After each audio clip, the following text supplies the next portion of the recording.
why we're doing Bitcoin today and talking about cryptocurrencies is today the SEC approved the first Bitcoin ETF. I'm excited about today's topic because for those of you guys who heard me speak at Driven, there was a lot of questions and a lot of interest in NFTs, a lot of interest in blockchain, a lot of interest in cryptocurrency. And, a lot of people obviously wanted to know, hey, Rob, do I buy Dogecoin? Do I buy Clover? What crypto do I buy? But, you guys know, I think the value for me and what the Academy is really about real-time financial education and empowering you with the skill set and frameworks to be able to make these decisions for yourself and then get into these live conversations on Tuesday to maybe ask them some questions and clarify why I created this Academy. Again, there's just nothing like that. And the information that I had on Bitcoin or blockchain a year ago in NFTs is so different from today. And why we're doing Bitcoin today and talking about cryptocurrencies is today the SEC approved the first Bitcoin ETF. So you could actually buy that. We're going to talk about it today. It's through ProShares. So we're going to talk about, is this something you should consider? What's our opinion on it? What is an ETF? How does it trade? And a lot of you know is that Luis is probably the foremost expert at our firm right now on cryptocurrencies. He's got one of the top crypto designations right now that he completed a couple of months ago. So he's going to give you guys a little bit of background and why I think when I'm excited about this, guys, is that every single one of you needs to understand blockchain. You need to understand NFTs and you need to understand crypto. It's kind of like if I told you about the internet in 1994, 95, you'd have been super skeptical about that, but it became very apparent by 2000, 2001. It's something you needed to understand. I guarantee you this will be at least as big or bigger than the internet, talking about blockchain and NFTs. Now, is it going to look and feel the same way it does today? Absolutely not. But again, why are we doing this is you have to start educating yourself. You're going to be left behind. It's going to disrupt different jobs, businesses, the way you invest. And so I'm going to let Luis kick off the presentation and give you some background. Then we're going to it's a little bit longer today, but we're going to try to get to Q&A as quickly as possible after we go through some of the fundamentals of crypto. Can I get a thumbs up? Can you guys see the deck? Okay, cool. So as Rob said, we're going to kick this off. And what we wanted to do is talk about blockchain. And we're going to differentiate between blockchain and then the currency itself, because there's confusion. People think they're one and the same. But more importantly, what I found out when I took this course is that the concept of blockchain is really not new. It's been around for quite some time. This document that you're seeing here is called an indenture, right? And so what ended up happening, which was actually clever, is several hundred years ago, people wanted to contract with each other, but they wanted to be able to do it in a way that no one can say, I made a contract with someone, but it really wasn't that person. So what they ended up doing is that they created a paper like this, very simple. The contract was written in 3 different pieces at the top, the bottom, and the side.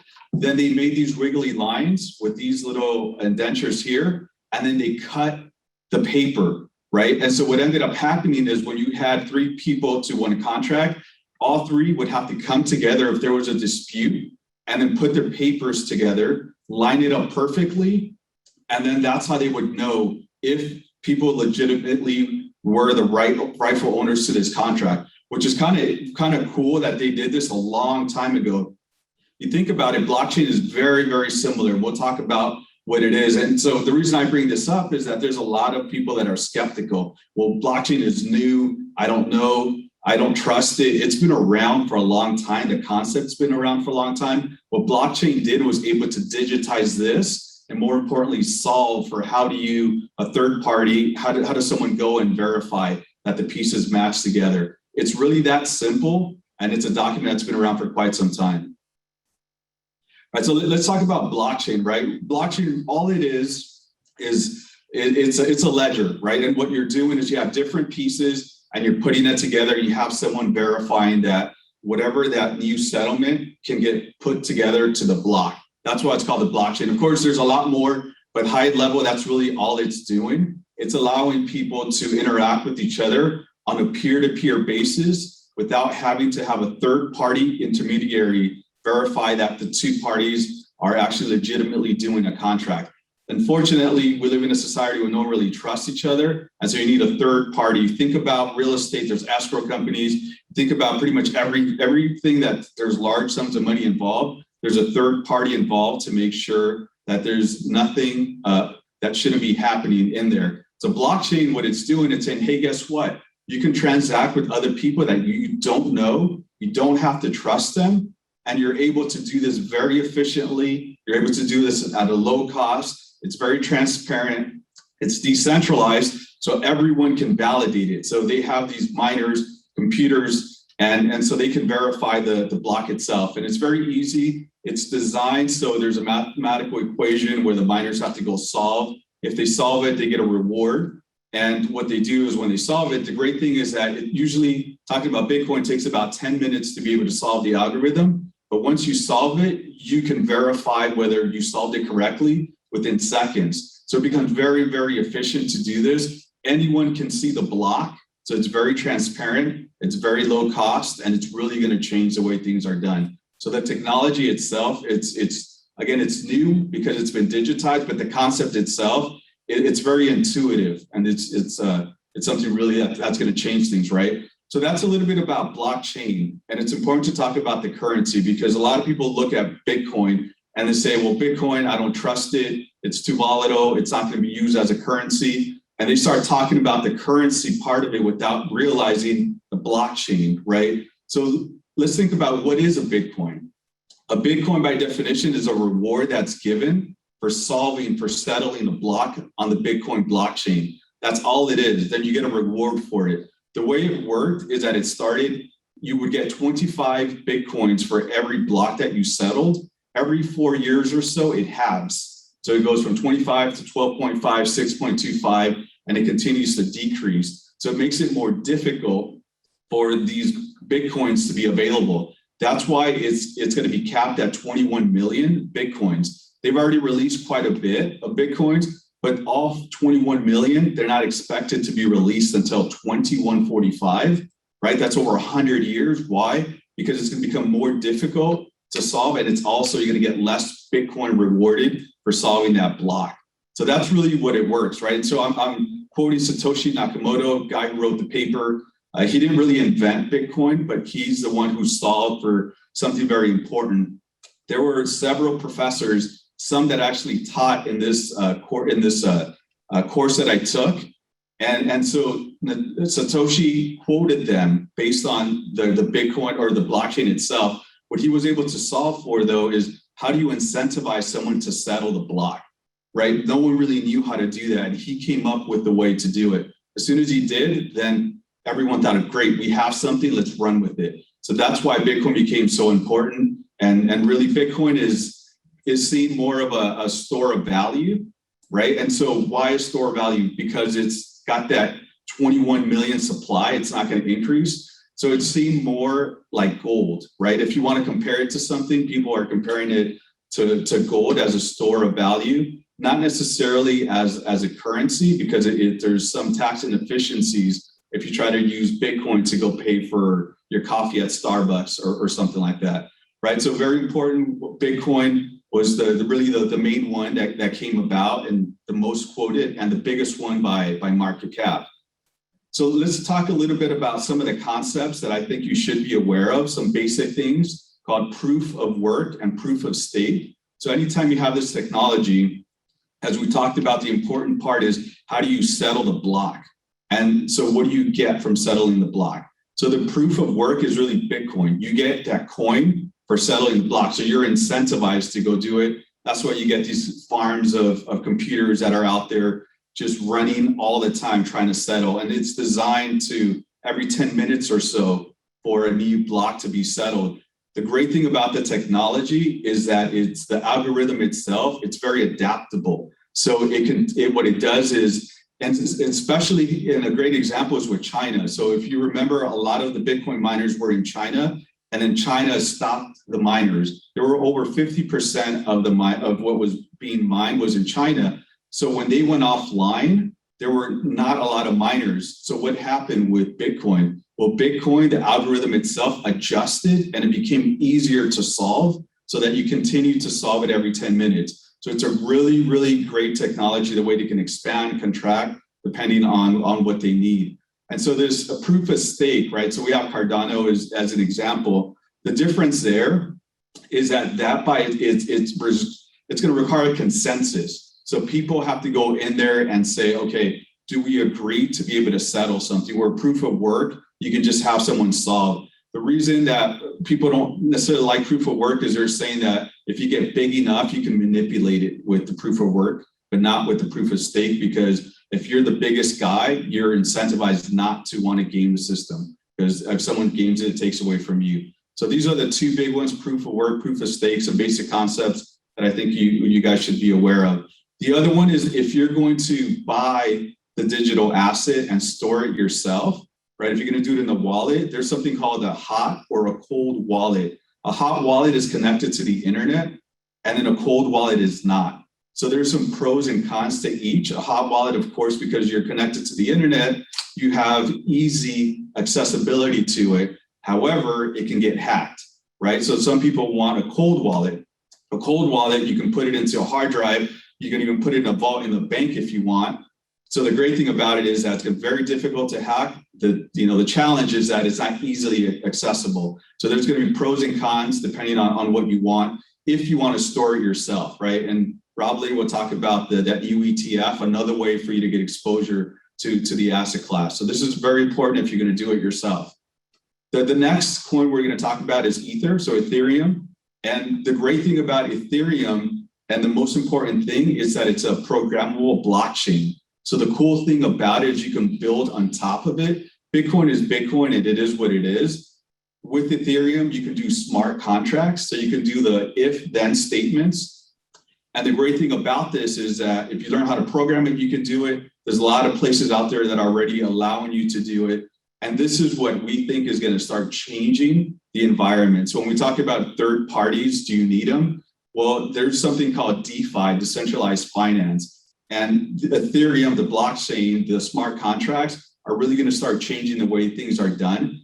I put this up because to let you know, there's 10 million workers, right? 21% of the US GDP are tied to people that act as third party because of the trust issue.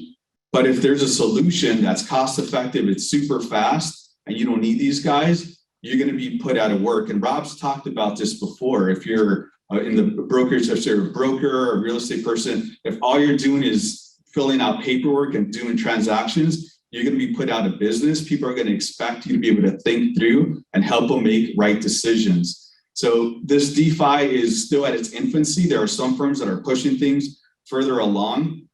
You have, for example, countries like El Salvador who adapted a Bitcoin to be able to transact as some of their currency. So there's a lot that's going on. That's an industry already that's being disrupted. There's a lot of money that flows from the US to Central America and to other countries. And there's big fees that were being charged, 5-6% for money being moved from US dollars in the US to outside of the US. Now you can do it with Bitcoin for a fraction of that, and it's a lot faster. My mom downloaded the app and she was able to move money from her app to my grandma in El Salvador, and it was very fast and really the cost was a lot less than her going to a Western Union or trying to do it like that. So there's a lot that's going to be changing, very exciting, right? And so the big thing that a lot of people are talking about are NFTs, non-fungible tokens. These are made available because of the smart contract of what you can do on there. And there's a lot of things you do for music. You can do for a lot of cool things that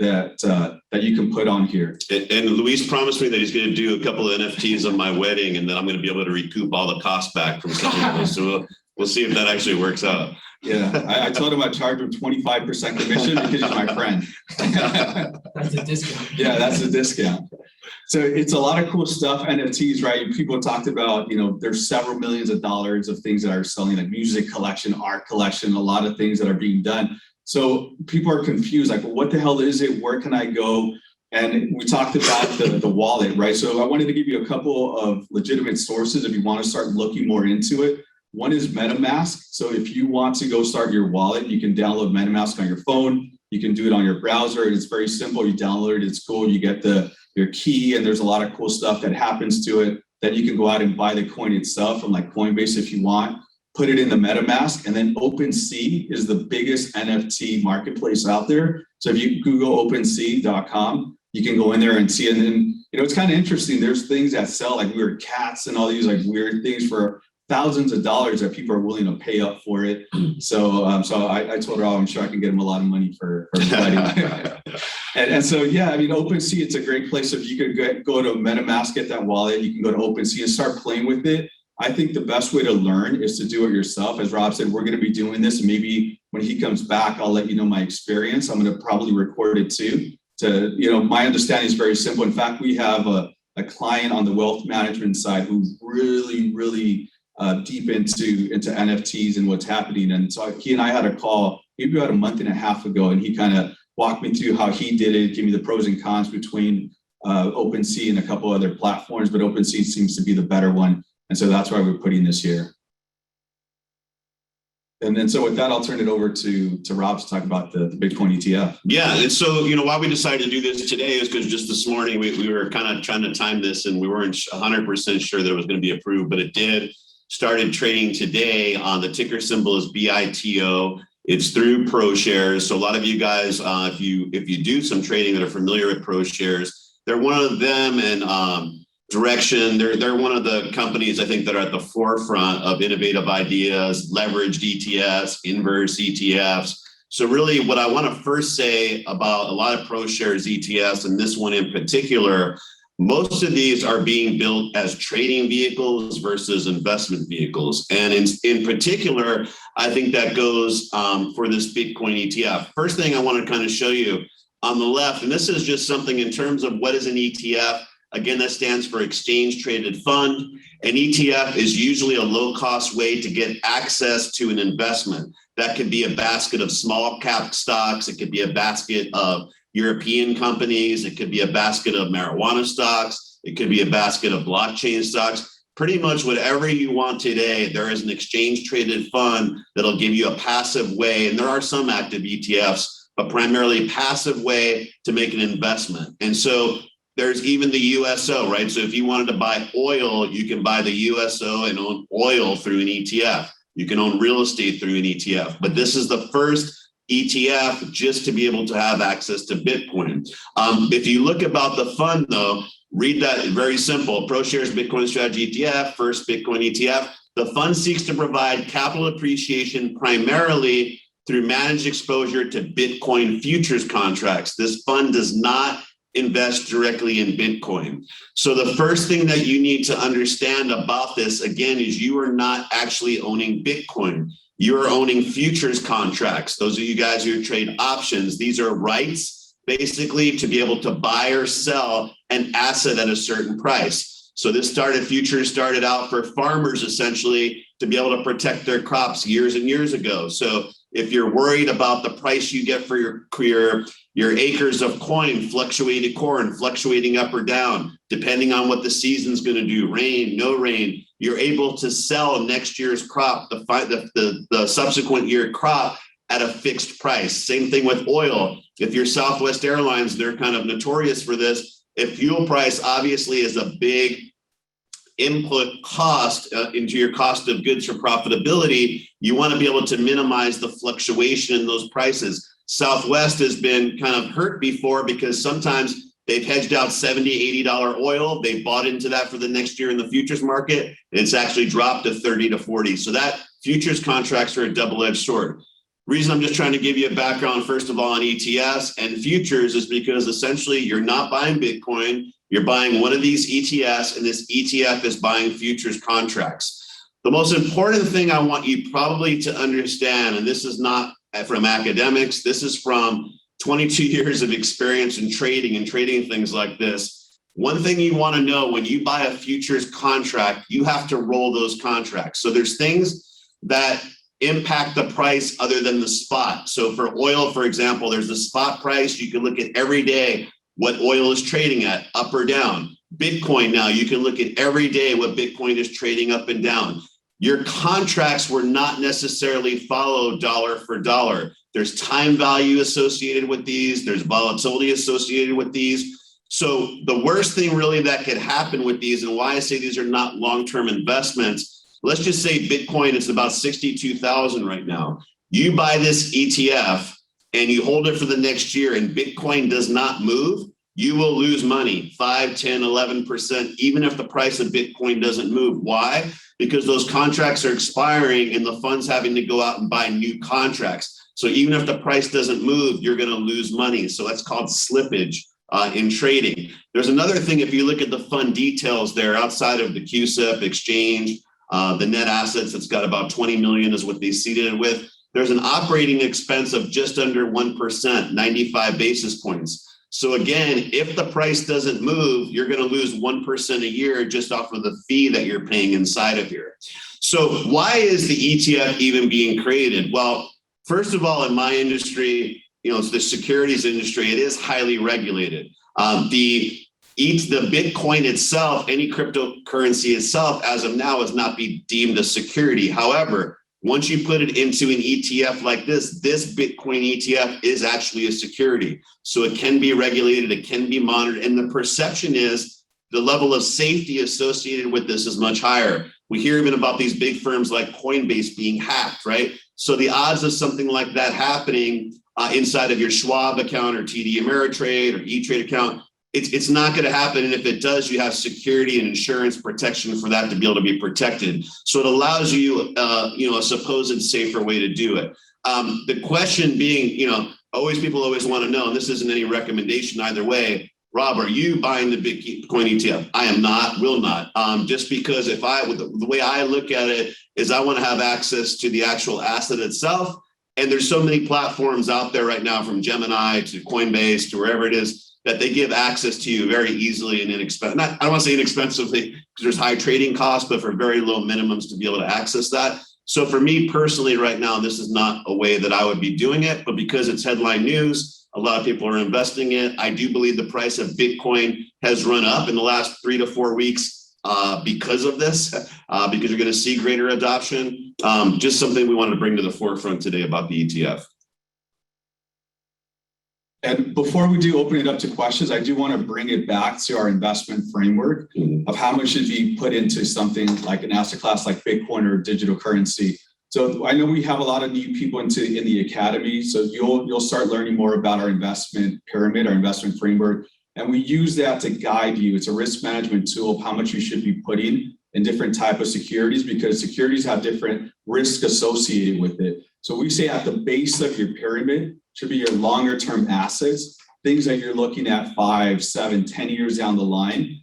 These are things that you're doing certain type of valuation models like discount cash flow models that, again, we talk about in some of the videos. These are more stable companies that you're going to hold. Your core holdings is what we call those, about 70 to 80%, as a range, because it depends on your personal situation, but that gives you a guideline, should be your investments, your core. Then you build on top of that. On top of that would be your trading investments. These are things that you might be looking to get in and out in a week, 2 weeks. You're looking at technical analysis. You're not looking at longer term. You're just looking at maybe trends and trying to catch a profit. Or if you want to get a little bit more sophisticated, shorting. So that's where that falls, 20 to 25% maybe in that bucket. And then at the top of the pyramid, you have your more speculation type of securities. These are where you can potentially be in and out in a short period of time, or it can also be longer period of time. But here, depending on your situation, 0 to 10, 0 to 15% might fall in that category. And this is where the digital assets falls into it. The reason we have this framework is because you want to make sure you don't put all your assets into something that maybe you do hit a home run, but you're exposing yourself to strike out. And you don't want to do that if you're really going to call yourself a true professional investor. Yeah, great point. So yeah, let's go ahead and open it up for questions, and then obviously today, guys, let's please keep it. First of all, keep the question under 20 seconds, and then secondarily, keep it specific to blockchain, NFTs, or cryptocurrency today. So Mauro, I think, has a question. Of course, I have a question. So real quick, NFTs, right? You got a way to market this thing. So I've been at home right now after surgery. I've been reading and studying a lot about this. So they recommend, get into Reddit, get into social media and so on to market stuff. My parents came over to help me with the surgery a little bit, and my mom brought this book. It's been passed on for generations. This thing is worth about 10 grand on eBay right now. So I'm not gonna sell it yet, but to tokenize it, right? To tokenize it and then to take it out to the market on the NFT market. So a lot of these NFTs are super high quality items, right? Like just a book like that. More, you got to get to the question though. We got a lot of people and you're way past 20 seconds. How do you market this thing? Yeah. Okay. So a couple things. I'll let Luis, talk about kind of the fundamentals behind it. But if that's not your property that you own, there's copyright infringement issues, and so I don't know unless it's a book that your family wrote that you would be able to do that because there's legality issues with doing that. So it's basically your own proprietary work, or you're going to pay these people for the rights to be able to do that. So it's not just because it's NFTs. It's not the Wild West where I can go and start copywriting and making tokens of Nike shoes and stuff like that. So right. I don't know that, but I think you're probably your best things to sell it on eBay because you're not going to be able to legally tokenize that. But kind of give me And so the gentleman that I spoke to that said has a lot of experience in NFTs that I spoke to, he said be very, very careful with this. He even said if you're looking to do something, don't do it on Twitter or Instagram because they can claim it as theirs, right? So they're saying the best way to do it is grab your iPhone or your Droid on your own camera, record it,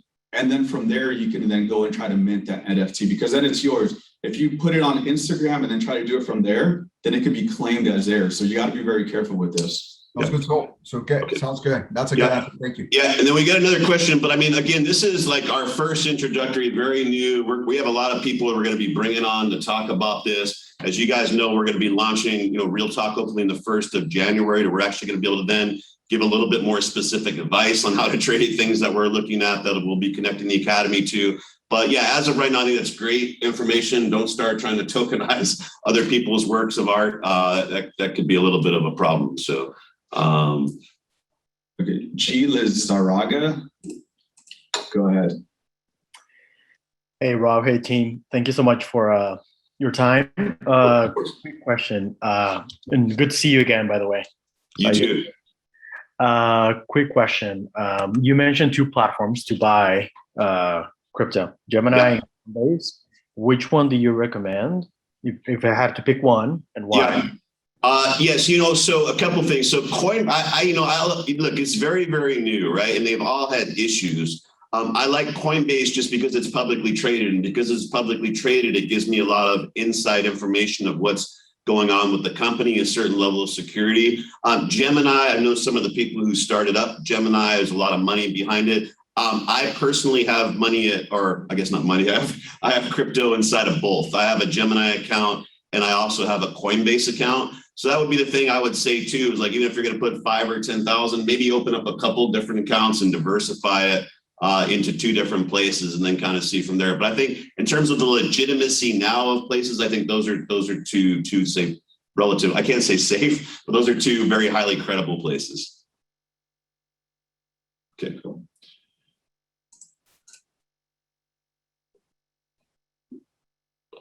Alexis. Hey, what's up, guys? Hey, how you doing? How's it going? Good.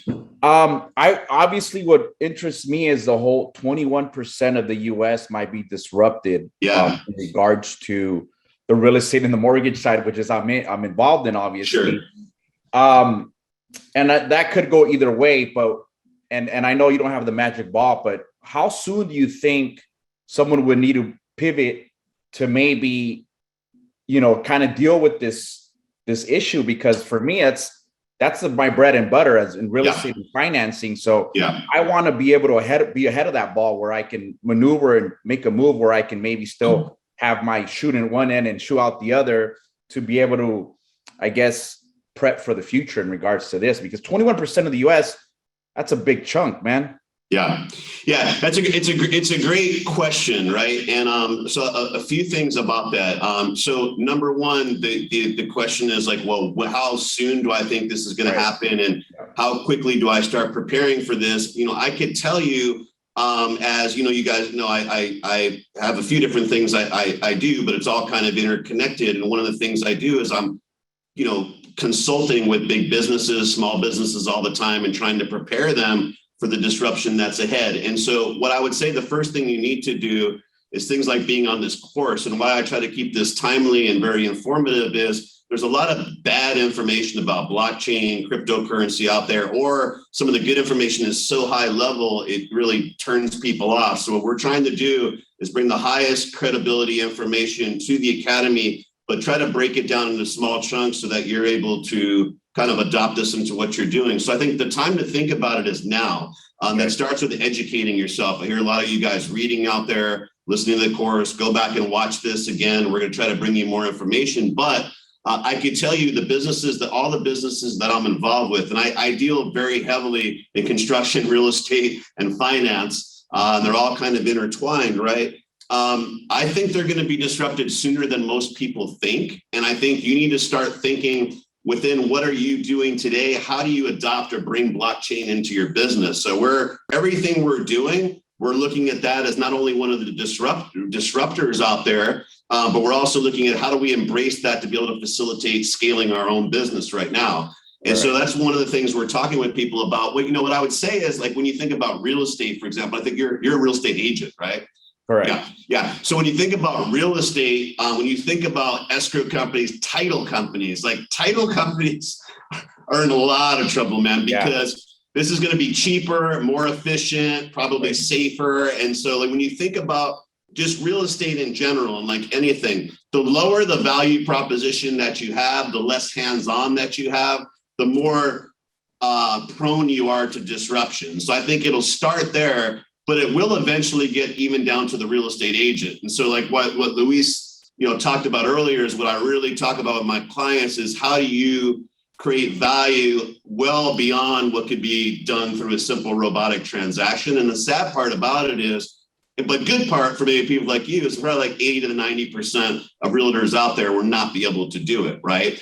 So that's kind of a whole other conversation. But what I would say is, don't be Blockbuster, right? Don't see Netflix coming and think, oh, I don't have to worry about that, right? Don't be Circuit City, or don't be Kodak. Like, do not be that, because this is not like maybe this is going to happen. No, this is happening. As sure as the internet runs our life today, this is going to be there, and it's going to be a huge part of our daily lives. I guarantee you that. It's not hocus pocus. So start educating yourself. And what we're going to try to do from our side, both on our, the business side of our program and on this side, is start bringing more information to educate yourself and help you get ahead of that. But start paying attention to it. Okay, thank you. Yeah.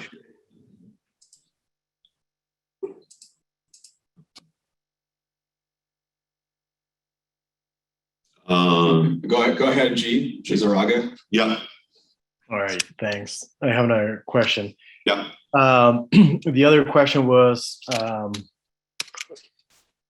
in which crypto do you guys have your money? I know that you're not advising, but I'm just trying to learn from others' experience. Yeah. Well, so what I would say, and this is something we'll kind of do probably in another course, is, it's one of the things, even in saying crypto, right? It's like saying stocks. You have stocks that are super speculative, right? Micro cap stocks that may or may not ever earn $1, right? And then you have Procter & Gamble, or you have Microsoft, right? Which are completely different.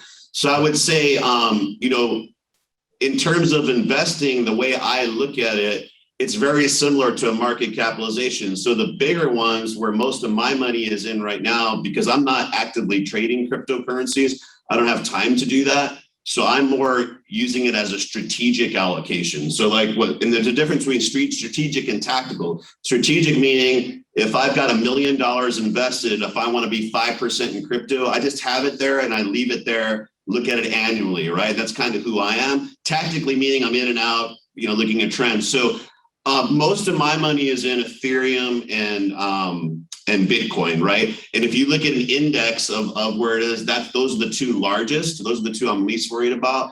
And then I've got maybe of my 100% crypto allocation, about 20% allocated to ones like Cardano and Clover and Dogecoin, just like really, really small speculative, which probably represent, those all in together probably represent 1% of my investable net worth. Okay, perfect. Yeah. So it's more of, just to confirm, you're doing it more for like a long-term holding and long-term slow speculation of increase of value rather than every day you're going there and I'm just looking at it as part of an overall portfolio, right? So I own real estate, I own stocks, I own energy, I own private equity, I own cryptocurrency, just part of what I own.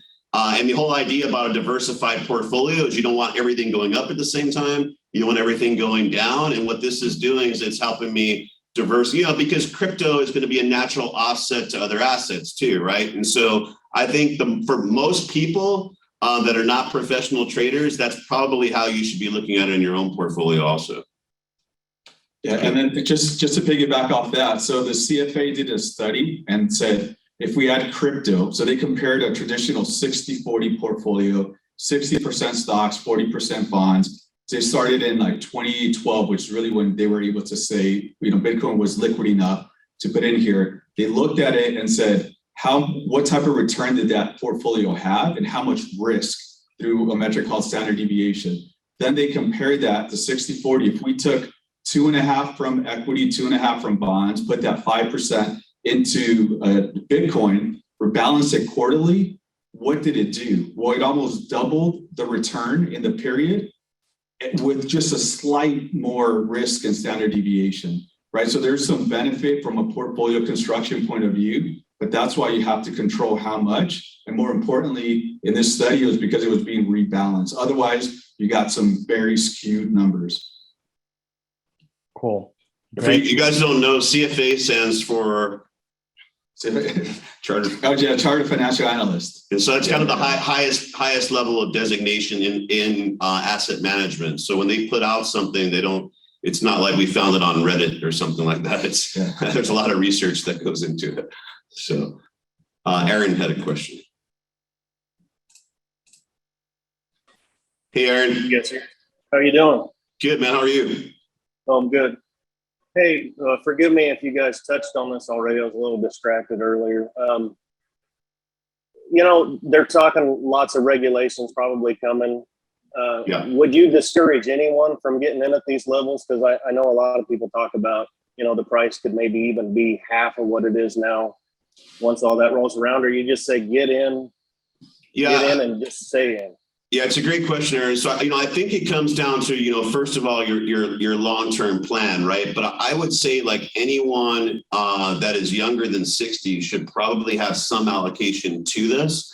I would say, again, when you think about allocating to this from, a strategic standpoint, I would focus more on the Bitcoins and Ethereums because and I've been saying this for a long time, as you can see, the more institutional type of asset is going to be Bitcoin, right? No one made a Dogecoin ETF, right? So the big question is with investment policy statements. So investment policy statements, when you're the Harvard endowment, you're CalPERS, the largest pension fund in the world, you say how much you're going to invest in certain asset classes. I do believe this will be an asset class that becomes institutional, at least at the Bitcoin or Ethereum level.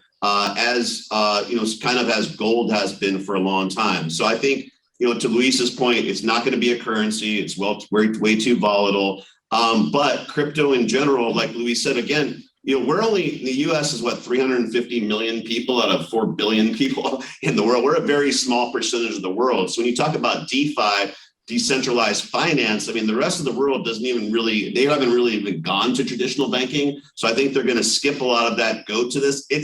It's here to stay. Like I wish I knew exactly in what component it's going to be in, but I think, Aaron, in terms of your overall portfolio, I think personally, Bitcoin could easily go to 100,000. I think we've looked at that before on a correlation to gold, right? So I don't guess at anything. Like if I say something, I've done work to say why, and I can justify why we think it's. So I think there's a case. Now, the thing I can never measure, nobody here or anyone professionally can measure greed and fear. right? How greedy are people going to get? Could it go to 1 million? It could, because people get stupid. Could it go to 20,000? It could, because people get really scared, right?